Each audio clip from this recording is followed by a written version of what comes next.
제가 이 목회를 하면서 지금도 잊지 못할 너무나 은혜로운 교회가 있습니다. 제가 부목사 시절 때 대구에서 사역했던 교회인데 그때만 하더라도 교회가 참 놀랍도록 참 부흥되던 그런 교회였습니다. 그때에 1,500명 정도 되는 교회였으니까 대구에서는 비교적 큰 교회에 속하는 그런 교회였습니다. 그런데 이 교회가 갑자기 큰 시험에 빠지게 되었습니다. 그야말로 교회의 존폐 위기라 할 정도로 큰 어려움에 봉착하게 되었습니다. 졸지에 수백 명의 교인들이 인근 타 교회로 빠져나가는 그야말로 절체절명의 위기 속에 있었습니다. 보통 교회가 이런 위기를 당하면은 회의를 합니다. 회의의 회의를 거듭하는 게 일반적인 모습입니다. 그 문제 해결하기 위해서 맨날 모이는 겁니다. 여러 사람 모이고 여러 기관이 모이고 뭐 당회가 계속 모이고 회의만을 거듭하는 경우가 되게 그런 일반적인 교회 모습들입니다. 그런데 이 교회는 회의만 하는 것이 아니고 기도회로 모였습니다. 아침마다 특별 기도회로 모였습니다. 제가 그때 청장년을 담당하고 있었는데 청장년 특별 기도회가 있었습니다. 인근의 기도원에 가서 이전보다 더 많은 회원들이 모여가지고 교회를 붙들고 교회에 당면한 그 위기의 문제를 안고 이 청장년 젊은 청년들이 눈물로 저도 함께 눈물로 기도했습니다.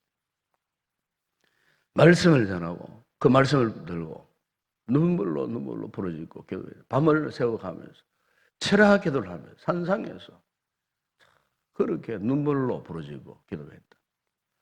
그런데 이 교회가 얼마 가지 않아가고 기적적인 역사가 일어났습니다. 교회가 더 이상 어려운 일을 당치 않고 좋은 목사님이 또 부임도 하시고 이렇게 해서 교회가 거의 한 1년 안에 이렇게 회복이 되어져서 나갔던 교인들이 다시 돌아오고 원상 회복이 되고 아마 지금 교회 대구에서도 몇 번 들어갈 정도로 큰 교회로 그렇게 이제 부흥성장했던 그런 교회가 있었습니다. 자, 그때 그 시절에 함께 기도했던 그 집사님이 지금은 다 장로님들이 다 되셨습니다. 한 번씩 만나면 그때 그 이야기를 합니다.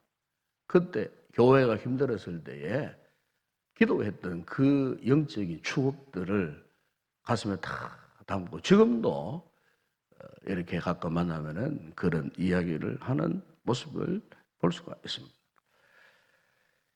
오히려 위기가 기회가 될 수 있었던 것은 그들이 기도할 줄 알았다는 거예요. 회의도 중요하지만 회의보다도 기도했을 때에 하나님께서 그 같은 교회의 그 위기를 쉽게 극복하도록 하셨다는 것입니다. 여러분 참으로 얼마나 바람직한 모습이 아닐 수가 없어요. 어려운 일을 당했을 때에 하나님께 부르짖는 것만 답이에요. 회의도 중요하지만 기도하지 않고 회의만 한다고 문제 해결되는 것이 아니더라 그 말입니다. 여러분 우리 성도들이 개인적으로도 마찬가지요. 환난이 오고 시험이 오고 어떤 두려움에 휩싸이고 걱정스러운 일을 만났을 때에 어떻게 할지 모르는 난감한 상황에 빠질 때 우리가 가장 먼저 해야 할 것은 하나님을 찾는 일입니다. 기도하는 일인 줄로 믿습니다. 사람에게 모이고 사람들끼리 모이고 이런저런 회의가 중요한 것이 아니고 사람을 의지하여 여기저기 끼웃 그럴 것이 아니고 자 그렇게 하면요 점점 그 시험은 또 오래 가요. 그 연단이 또 오래 가요. 유사시 우리 성도들이 잊지 말아야 할 것은 제일 먼저 하나님께 나가는 일이요. 오늘 본문을 보시면 지금 주님은 그분의 공생애 중 가장 큰 시험을 앞두고 계셨어요. 바로 십자가를 지셔야만 하는 순간이 다가온 거예요. 십자가를 진다는 것은 철저히 자기와의 싸움이었어요. 자신을 꺾어야 했고 자기를 포기하고 스스로 자기를 절망시켜야 하는 것이 십자가를 지는 일이었어요. 그런데 여러분, 이 같은 그 무서운 고통과 무거운 짐이었던 이 십자가 앞에서 주님이 선택하신 것이 무엇입니까? 오늘 본문에 보시면 그분이 겟세마네 동산에 올라가셔서 기도하셨다는 사실이에요. 오늘 본문 여러분 37절 38절에 보시면 당시 주님의 이 심정을 이렇게 표현합니다. 고민하고 슬퍼하사. 이 말씀하시네. 내 마음이 매우 고민하여 죽게 되었으니. 고민하고 슬퍼하셨어요. 지금 주님은 고민하고 고민하여 죽게 되었다. 그렇게 말씀하셨어요. 하나님이 있었던 그분도 그 같은 고통과 고뇌와 슬픔의 기도를 하셨다 그 말입니다. 이 같은 사실을 여러분 히브리서 기자는 히브리서 5장 7절에서 더욱 생생하게 그 당시 예수님의 모습을 이렇게 말씀하셨어요. 그는 육체에 계실 때에 자기를 죽음에서 거기 구원하실 이에게 심한 통곡과 눈물로 간구와 소원을 올렸고 그랬어요. 심한 통곡, 눈물 섞여 있는 간구, 이 기도를 했다고 말입니다. 사실 예수님은 하나님이시지 않습니까? 죽은 자를 살릴 만큼 능력이 많으신 분이에요. 그분은 죄가 전혀 없으신 분이에요. 그러기에 그분은 어떻게 보면 고민할 필요도 없고 슬퍼하실 필요도 없어요. 그럼에도 불구하고 여러분 보세요. 주님은 십자가 앞에서 심한 통곡과 눈물로 간구와 소원을 하나님 아버지께 올려드렸다. 무엇을 의미하는 말씀입니까? 문제가 생겼을 때 기도가 우선이라는 사실을 주님이 직접 우리에게 모범적으로 보여주신 거예요. 그래서 오늘 보면 여러분 이 40절 41절에 보시면 주님은 제자들에게 자신이 기도하는 동안 깨어 있어라 부탁을 하셨어요. 그런데 이 제자들이 어떠했습니까? 지금 깊은 잠에 다 빠져 있습니다. 그럴 때 주님이 그들에게 책망하셨어요. 40절 41절 보세요.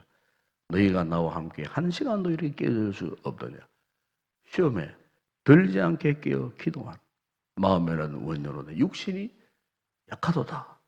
여러분, 지금 제자들이 이토록 이 중요한 순간에 왜 그렇게 잠에 들었을까요? 그 잠에 드는 이유가 무엇이겠습니까, 여러분? 네, 지금 이들은요, 지금 그들 앞에, 지금 당장 그들 눈앞에 무슨 일이 일어날지를 전혀 몰랐어요. 그걸 몰랐어요. 전혀 감을 아직도 잡지를 못했어요. 아마 이들이 지금 예수님이 예언하신 것처럼 지금 십자가에 곧 달리실 것이다 라는 이 사실을 그들이 분명히 깨달았고 알았더라면은 아마 그나마 그래도 주님이 깨어있어서 기도하라 그래서 아마 기도했을 수도 있었을 거예요. 그런데 지금 이들은 지금 당장 저들의 코앞에 닥쳐오는 그 상황이 어떤 상황인지에 대한 확신이 없었어요. 그토록 주님이 수차례에 내가 예루살렘 올라가면은 이 장로들에게 비박받고 십자가에 지고 죽을 것이다 하는 수차례 예언이 있었지만은 사실 그들은 전혀 그것이 무슨 말인지 전혀 몰랐다는 말입니다. 이 절박한 상황 속에서 기도하라, 깨어있어라 당부하셨음에도 불구하고 그들은 저들의 그 눈앞에 곧 닥칠 이 위기 상황에 대해 전혀 감각이 없었어요. 그러다 보니까 태만, 무상안일, 무관심, 육신적으로는 피곤하고 졸리기만 할 뿐 지금 밀어닥칠 이 상황을 전혀 감을 잡지 못했으니까 기도하려는 이 절박함이 전혀 그들에게는 없었다는 거예요. 여러분, 이 모습은 오늘 우리의 모습일 수도 있어요. 오늘 우리에게 왜 기도가 없습니까? 기도하지를 않습니까? 지금 한치 앞을 보지 못하는 무기력함, 무능함, 무관심, 영적인 안일한 상태예요. 당장 지금 우리 눈앞에 펼쳐질 그 어떤 상황, 그에 대해서 감을 잡지 못하고 있는 거예요. 그래도 여러분, 어려움 닥친 사람은 그래도 마음에라도 내가 기도해야지, 이런 어떤 기도에 대한 절박한 갈급함을 가질 수 있잖아요. 그런데 아직 내가 어려움을 안 당해보니까, 어려움이 없으니까, 아직까지 먹고 살만하니까, 아직까지 그래도 뭔가 잘 되는 것 같으니까, 지금 검은 구름이 우리 앞을 치닫고 밀려 오려고 하는 이런 상황, 한치 앞을 바라보지 못하는 거예요. 사실 이것이 여러분 더 큰 문제 아니겠어요? 평안하고 별다른 일이 없을 때 사실은 우리가 더 기도해야 되는데, 정신을 차리고 기도해야 되는데, 알고 보면 우리 앞에 그것보다 더 큰 위기가 없어요. 내가 안전하다, 안전하다, 평안하다, 평안하다. 그때가 가장 큰 위기예요. 그러니까 우리 성도들은 항상 주님께서 오늘 말씀하시는 것처럼 기도에 있어야 되고요. 기도해야 되고요. 왜요? 사도 베드로가 베드로전서 5장 8절에서 말씀하지 않았습니까? 근신하라, 깨어라. 너희 대적마귀가 우는 사자같이 두루다니며 삼킬 자를 찾고 있다. 그럼 실제 한번 생각해 보세요. 내 주민이 지금 굶주린 사자가요, 으르렁거리고 탁탁 돌아다닌다고 하면 생각해 보세요. 지금 굶주린 사자가 지금 먹잇감을 지금 찾기 위해서 두루 다니고 있어요. 보세요. 얼마나 끔찍한 일이겠어요. 그것을 보지 못한다는 것 때문에 지금 내 앞에 굶주린 사자가 왔다 갔다 하는데도 전혀 아무렇게 생각하지 않는다. 여러분, 그 상황이 얼마나 위험한 상황이었겠어요. 우리가 영적으로 그렇게 보자 그 말입니다. 여러분, 오늘날 교회의 가장 큰 적이 뭐냐? 기도하지 못하게 어두움의 세력이 넘나드는 겁니다. 이 그러한 교회 공동체라고 어두운 세력이 못 들어올 줄 압니까, 여러분? 아까 원수 마귀의 그 유혹의 세력이 이 공동체에 못 들어오게 해서 여러분 소그룹 안에 어둠의 세력이 왔다 갔다 하지 못할 것 같아요? 다 들어와요. 여러분 가정 안에, 내실 안에, 가족의 그 심령 가운데에 어둠의 세력이, 악한 마귀의 세력이 왔다 갔다 한다니까요. 우리 눈앞에 지금 굶주린 사자처럼 어둠의 권세가 지금 이리저리 돌아다니는 거, 여러분, 그것들이 왜 그렇게 설치고 다녀야 되느냐? 딱 문제 하나예요. 늘 성도들끼리도 다투고 이간질하고 미워하고 질투하고 분열되어지고 속으로 안에서 인간적인 섭섭함, 소외감, 열등감이 작용하도록 만들어서 서로 비교의식에 빠지고 상처를 주고받고 서로 의기소침하게 만들고 나를 알아두지 못하는 서운함, 미움, 갈등을 막 불같이 일으켜서 그래서 우리 마음이 하나 되지 못하고 찢기고 분열하도록 어둠의 세력이 교회를 향하여 우리 소그룹 공동체나 여러분 개인을 향하여서 그렇게 의지롭히고 혼란케 하는 가장 주요 목적은 뭐냐면은 기도를 방해하기 위함. 교회가 기도하지 못한. 이런 시험에 빠지면 어떻게 되는 줄 아십니까? 가장 치명적인 것은 은혜를 받지 못하게 하는 겁니다. 은혜를. 말씀을 들어도 은혜가 안 되는 거예요. 이런 시험에 빠지면.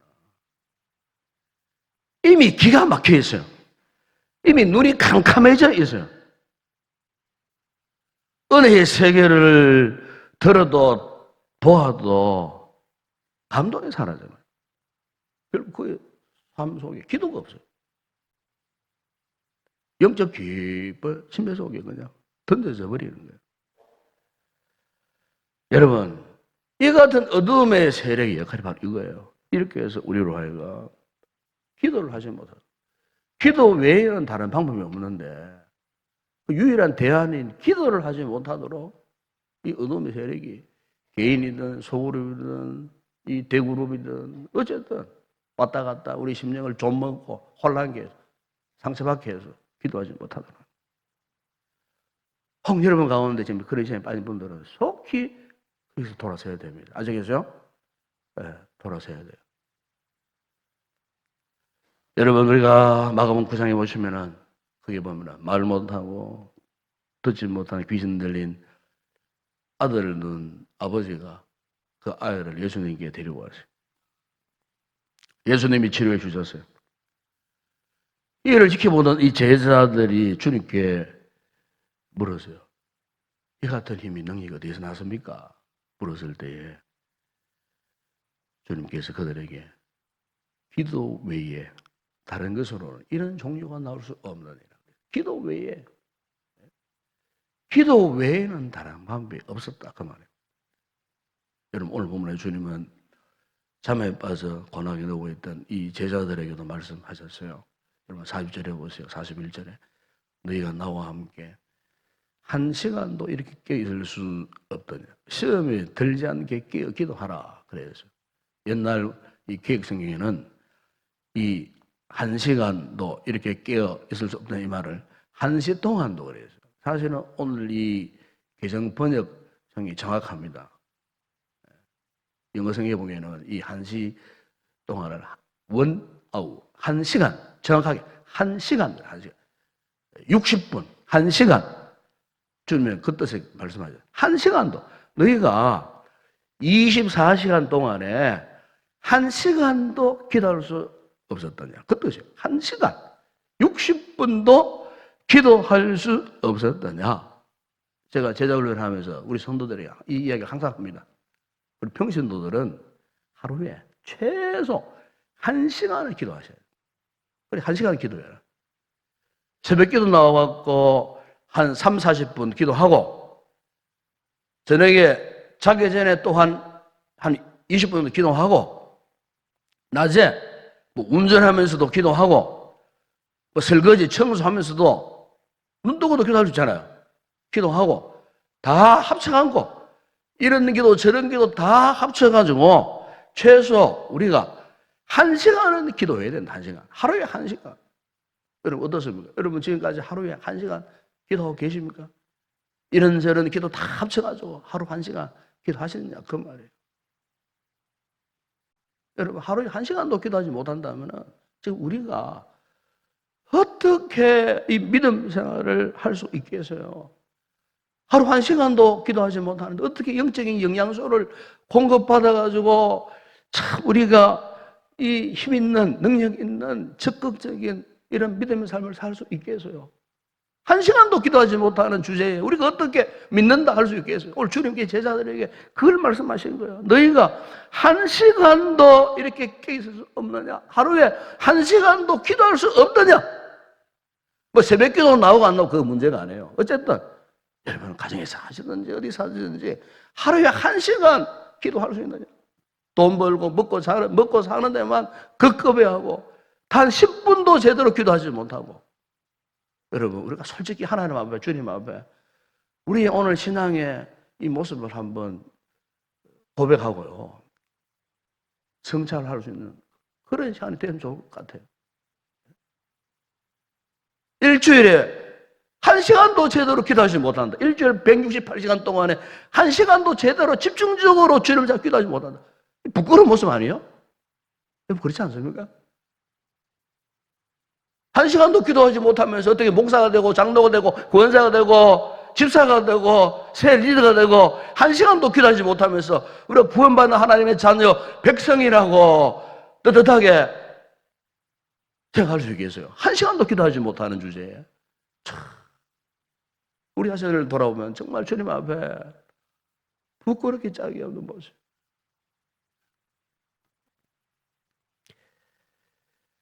제가 지난 주일 낮 예배 때도 말씀했습니다. 여러분 기도는 영적인 호흡입니다. 호흡. 사람 몸이 건강하려고 그러면 호흡을 잘 해야 돼요. 영적인 호흡이 이 기도 훈련을 받고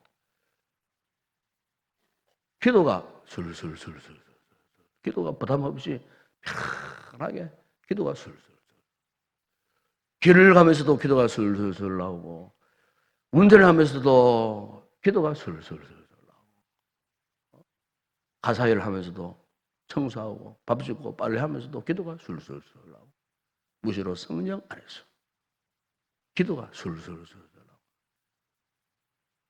그분은 호흡이 지금 정상적으로 하고 있다는 호흡이 가쁘고 힘들고 하기 힘들어 보세요. 몸이 귀찮아지잖아요. 산소를 제대로 공급받지 못하니까 몸이 무기력한 상태에 빠져. 온몸이 쑤시고 아프고 육체도 호흡을 제대로 하지 못하니까 몸에 그런 이상 긴조가 생기는 거예요. 우리가 영적으로 호흡을 제대로 못하니까 자꾸 가정에 문제가 생기고 개인적인 문제가 생기고 무엇을 해도 잘 안 되고요. 자꾸 몸이 여기저기 아파오고요.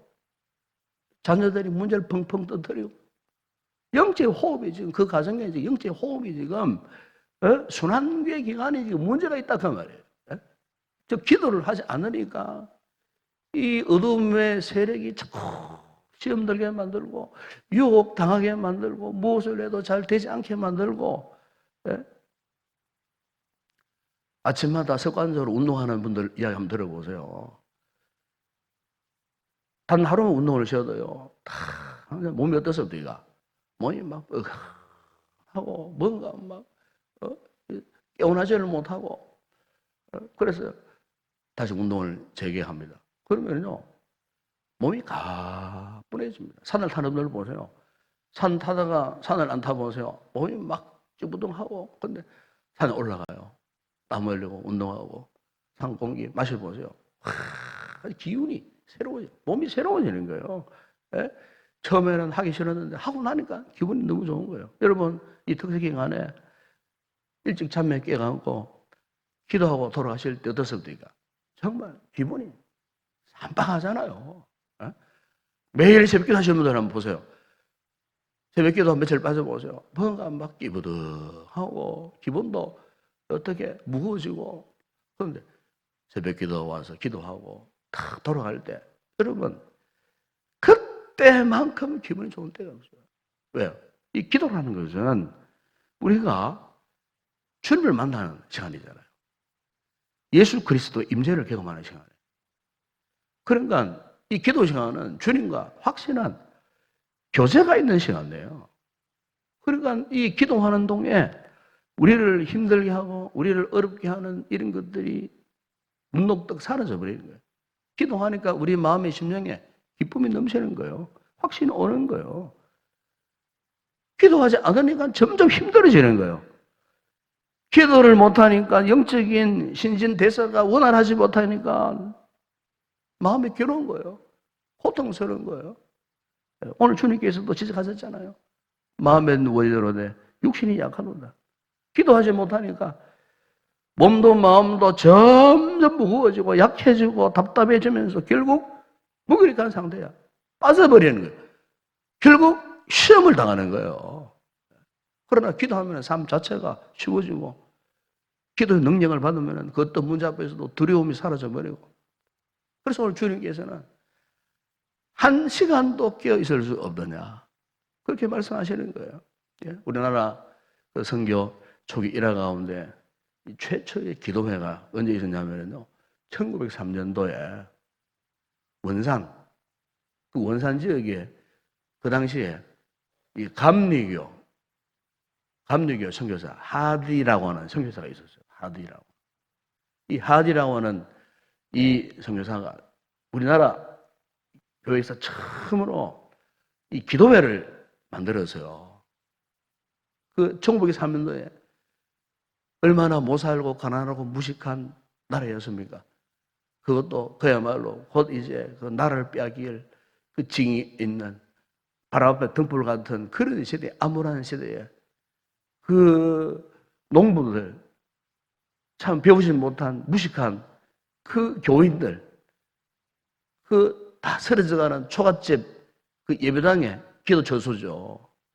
불러놓고 이 하드이 형사가 몇몇 소수의 그 초창기 성도들을 불러 모아놓고 기도하기 시작했답니다. 그런데 거기에 엄청난 은혜가 임한 거예요. 예? 글자도 모르는 그 성도들을 불러 모아놓고 예? 제대로 하지 못하는 우리말로 예? 그들에게 기도하자 해서 기도했는데요. 성령의 불이 떨어진 거예요. 성령의 불이. 최초의 역사입니다. 그게 우리 한국의 부흥의 최초의 시발점이 된 일이 하리 성사의 기도 모임이었어요. 그 기도의 불꽃이 1906년도에 평양으로 날아갔어요. 평양으로. 평양에 기도의 불꽃이 붙었어요. 유명한 여러분 길선주 장로님이 그 당시에 그 장로님이 은혜를 받고 기도회를 만들었는데 그게 최초로 한국교회의 새벽 기도회가 되었습니다. 새벽 기도회가. 그 1년 후에 1907년도 1월달 신년 사경회 때에 그 기도의 불꽃으로 일해갖고 회개 역사가 일어나고 평양 시내가 불덩이가 되었어요. 술집, 살집 다 문 닫고요, 그때. 그게 바로 평양 대부흥운동입니다, 여러분. 원산에서의 소그룹의 뜨거운 기도 모임의 불꽃이 평양으로 날아와가지고 평양 장대인 교회에 불바다가 되고 평양 시대가 불바다가 되고 예. 그곳에 평양 신학교가 세워지고 평양이 한국의 새 예루살렘이라 할 정도로 그 당시에 그 모든 동력운이 뭐냐면은 기도였다는 거죠. 기도가 주도적인 역할을 했다는 것입니다. 사장님, 오늘 우리가 이 아침에 이 말씀을 통하여서 오늘 우리 성도들의 그 심령 가운데 우리 교회 가운데도 이 같은 기도의 불꽃이 다시 회복되어지는 역사가 일어났으면 좋겠습니다. 특히 기도하십시다. 한 시간도 기도할 수 없더냐?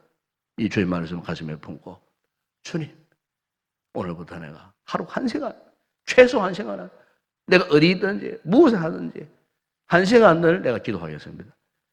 그럴 때 우리에게 기도의 문이 활짝 열려지고 또 그래 우리의 눈을 여시고 우리의 기도에 대한 응답이 일어나고 이 새벽에도 기도할 때 기도의 뜨거운 불이 우리의 생명에 쏟아 부어져서 정말 놀라운 역사, 놀라운 주님의 응답을 경험하는 기도의 사람이 다 되는 복된 성도 되실 주 이름으로 축원합니다.